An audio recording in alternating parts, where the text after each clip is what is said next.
Buenas tardes muchachos, espero que el día de hoy se encuentren bien. En este video vamos a continuar con el tema de la semana pasada de medición de presión.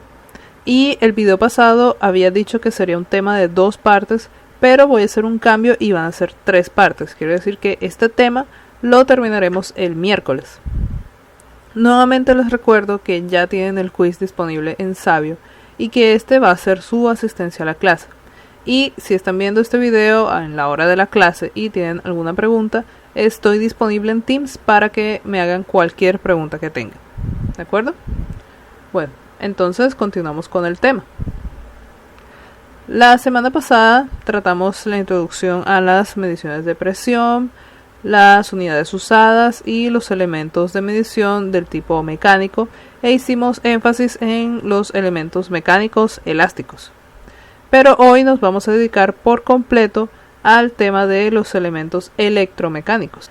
Los elementos electromecánicos consisten en una combinación de elementos mecánicos, incluyendo los que vimos la semana pasada, con un transductor eléctrico, el cual va a generar una señal eléctrica correspondiente con la medición de presión.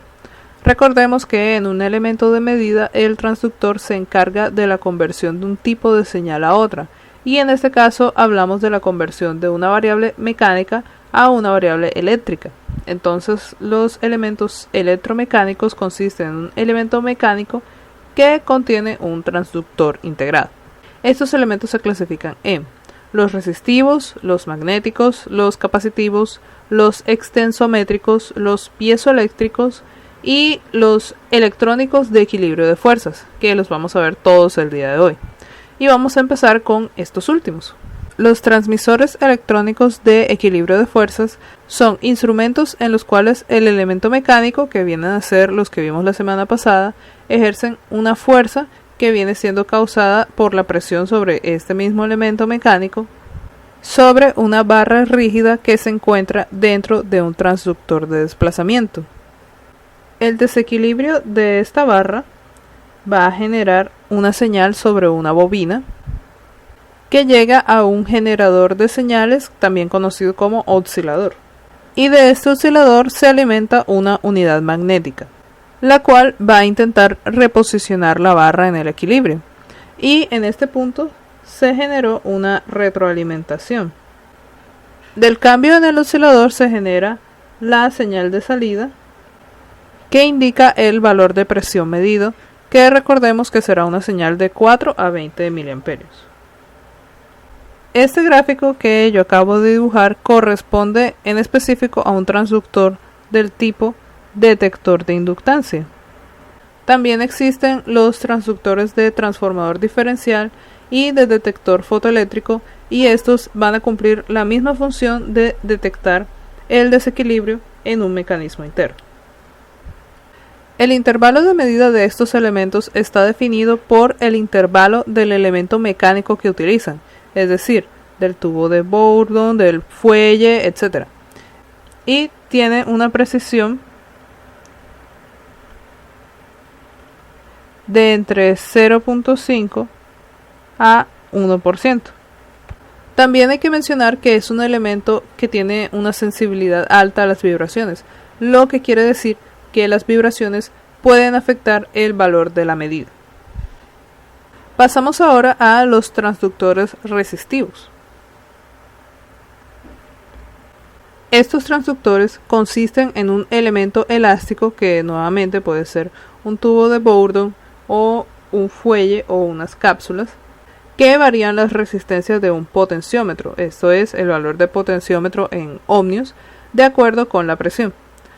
Los tipos de potenciómetros que se podrán encontrar en estos casos son de grafito, potenciómetros de resistencia bobinada, de película metálica y de plástico moldeado. Los que usamos normalmente en los laboratorios son, se los voy a mostrar, son normalmente los de tipo de película metálica o los de grafito, como se puede ver aquí.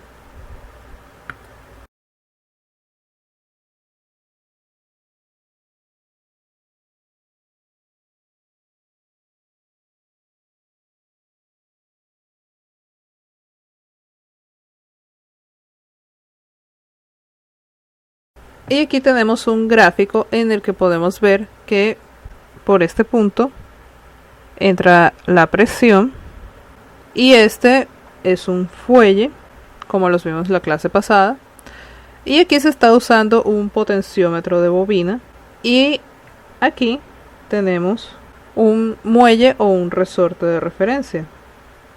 Este muelle o este resorte debe tener la característica de que su movimiento debe depender únicamente de la presión ejercida y no debe estar asociado con la temperatura o con la aceleración del movimiento o entre otros. Y este potenciómetro de bobina que tenemos aquí se va a conectar a un puente de Wheatstone para poder hacer la medición de la resistencia.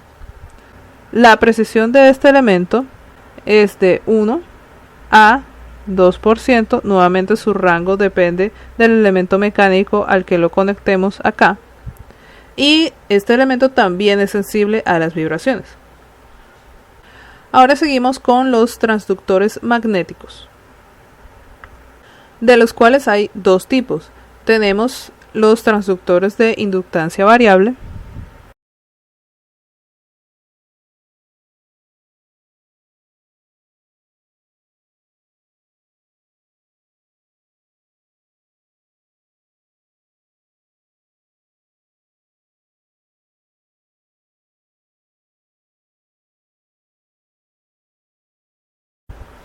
en el cual contamos con un núcleo móvil que se desplaza al cambiar la presión y se mueve dentro de esta bobina.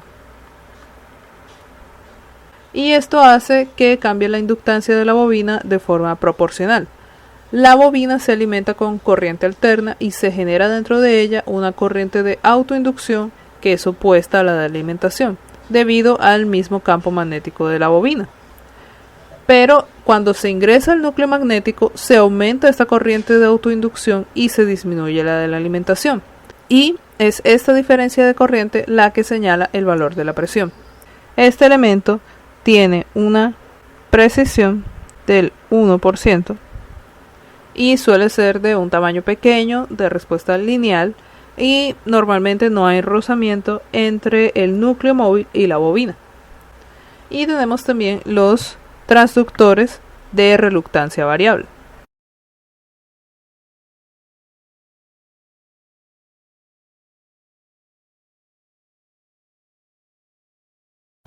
que verán que es similar al anterior, con la diferencia de que ya no hay una bobina, sino que ahora tenemos un imán permanente que tiene una bobina que se conecta a un puente de medición de inductancia, que recordemos que son los puentes de High y puente de Maxwell. Para este caso, el imán permanente, que también puede ser un electroimán, genera un campo magnético alrededor suyo, que si aquí en este caso este fuera polo norte y este fuera polo sur, tendrían este sentido.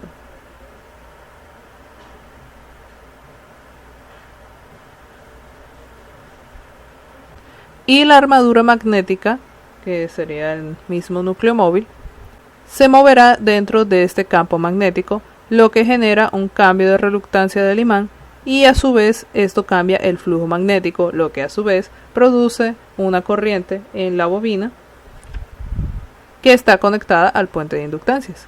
Reluctancia, recordemos, es la resistencia del material magnético a un flujo magnético, valga la redundancia. Este tipo de transductor cuenta con una precisión de 0.5% y es también sensible a las vibraciones y a la temperatura. Pasamos a los transductores capacitivos, que consisten en varias placas, de las cuales una se desplazará con el cambio de presión, lo que va a cambiar el valor de capacitancia.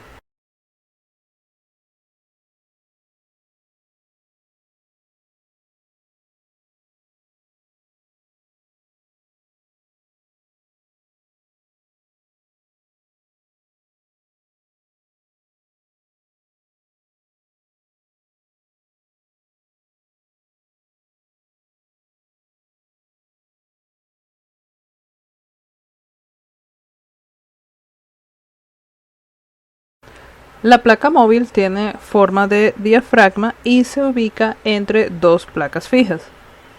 Y si ven aquí, pueden fijarse que esto tiene un diseño similar a un puente de Schering, donde aquí, esta es la señal de salida, se tendría el galvanómetro. Acá tenemos un generador de señal AC y estos serían C1, C2, C3 y C4, y aquí se busca el equilibrio. Este elemento puede alcanzar un tamaño pequeño y es adecuado para mediciones tanto estáticas como dinámicas. Sin embargo, su señal de salida es débil y requiere de amplificación. Además, es sensible a la temperatura. Este elemento tiene una precisión de entre 0.2 a 0.5%. Y como pueden ver, este transductor ya no depende de un elemento mecánico adicional, así que su rango ya no está ligado al de este. Entonces, el rango de este elemento va desde un límite inferior que puede variar desde 0.005 hasta 5 bar, a unos límites superiores que pueden ir de 0.5 bar a 600 bar. Quiere decir que podemos tener un elemento con un rango de entre 0.005 hasta los 0.5 bar, o podemos tener otro que sea de 5 a 600 bar, ¿sí? O podemos también tener de 0.005 hasta los 600 bar, o valores entre estos, pero estos son los límites de los rangos. Estos límites finales dependen de la fabricación, de la medición requerida, etc. Pero estas son las posibilidades finales de este elemento. Ahora vamos a ver las galgas extensiométricas.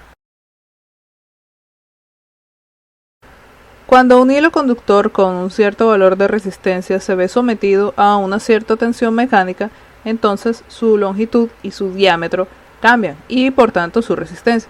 Si volvemos atrás a física eléctrica, podemos ver la ecuación que nos muestra esto. Tenemos que resistencia es igual a ρ por L sobre A, donde esta es la ecuación de resistencia en términos de la resistividad. Recordemos que ρ es la resistividad, L sería la longitud del conductor y A es el área, que en el caso de tener un conductor cilíndrico va a estar determinado por su diámetro. Entonces, si la longitud y el diámetro cambian, va a cambiar también la resistencia del material. Resistividad, recuerden que depende únicamente del material, así que eso no afectará la resistencia. En el caso de las galgas extensiométricas tenemos de dos tipos: las galgas cementadas o de lámina,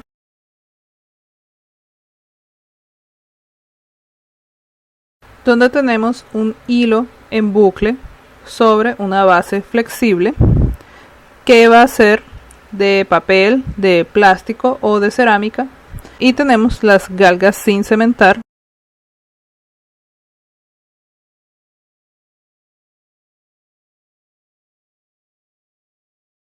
donde los hilos descansan ahora sobre dos armazones, de los cuales uno es fijo y el otro es móvil y se mueve con la presión.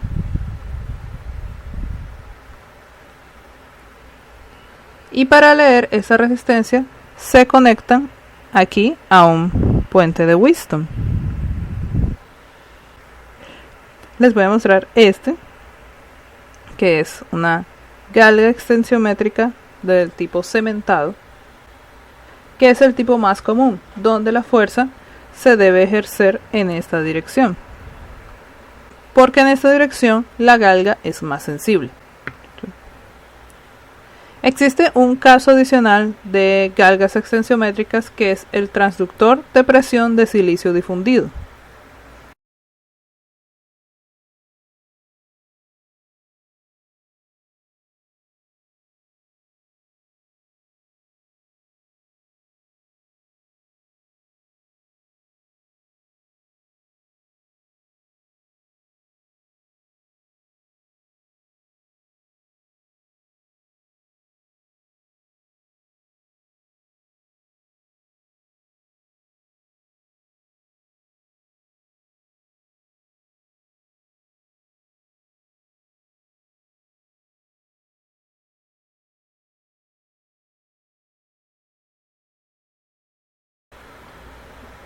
En este caso, este transductor no debe conectarse a un puente de Wheatstone porque el transductor contiene en sí mismo un puente de Wheatstone completo.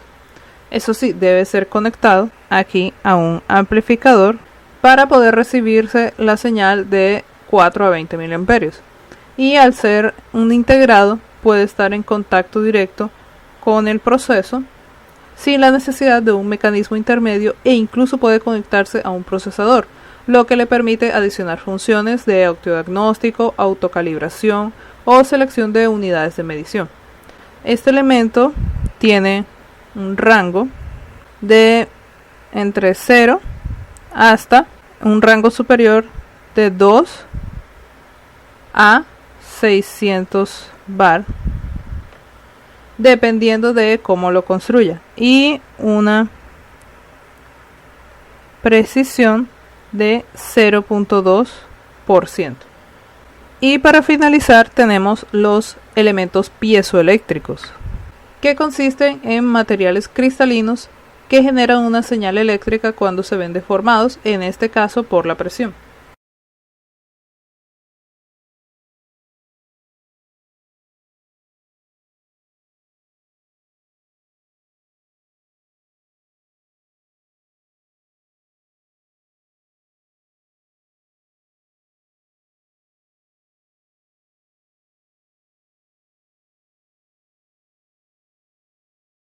Entre los materiales más comunes para estos elementos tenemos el cuarzo y el titanato de bario. Estos son adecuados para mediciones rápidas con cambios en el orden de los microsegundos. Sin embargo, tienen una señal débil y son sensibles a la temperatura. El rango de estos elementos va de 0.1 hasta los 600 bar. Listo, estos son todos los elementos electromecánicos y ahora les voy a mostrar esta tabla